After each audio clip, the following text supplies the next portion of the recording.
কৰিম চৰকাৰ এটা অৰাজনৈতিক সংগঠনত আছিল আৰু অৰাজনৈতিক সংগঠনত থাকিও যোৱা সময়ছোৱাত তেওঁ মাজে মাজে খিলঞ্জীয়াৰ স্বাৰ্থ বিৰোধী কথা কৈ আছিল শুনিছিলোঁ, কিন্তু কংগ্ৰেছত যোগদান কৰি আৰু অলপ হয়তো সাহস পায়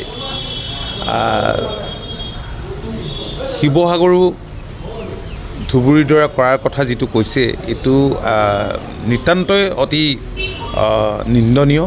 আমি কণ্ডেম কৰিছোঁ তেওঁৰ এই ষ্টেটমেণ্টটো, আৰু তেনে উদ্ভট চিন্তা উদ্ভট কথাৰ পৰা ভৱিষ্যতৰ দিনত যাতে আঁতৰত থাকে। ডাঙৰ কথা যে গৌৰৱ গগৈৰ সন্মুখতে এই কথা কিন্তু সেইটোতো আটাইতকৈ ডাঙৰ কথা। চাওক, মইতো সদায় কৈ আহিছোঁ যে কংগ্ৰেছ এনেকুৱা এটা দল যি সদায় আপোনালোকে জানে যে বাংলাদেশৰ পৰা অসমলৈ অবাধ প্ৰব্ৰজনৰ ৰাস্তা খুলি দিছিল নিজৰ ভোট বেংক মজবুত কৰিবৰ কাৰণে, আৰু সেইকাৰণেতো ইয়াত জনসংখ্যা বৃদ্ধি পালে।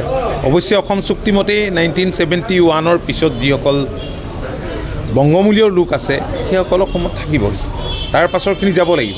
এইটোত আমি কম্প্ৰমাইজ কৰাৰ কথা আহিব নোৱাৰে। কিন্তু এনেধৰণৰ উদ্ভট কথাৰে এনেধৰণৰ চিন্তাই অসমত বসবাস কৰা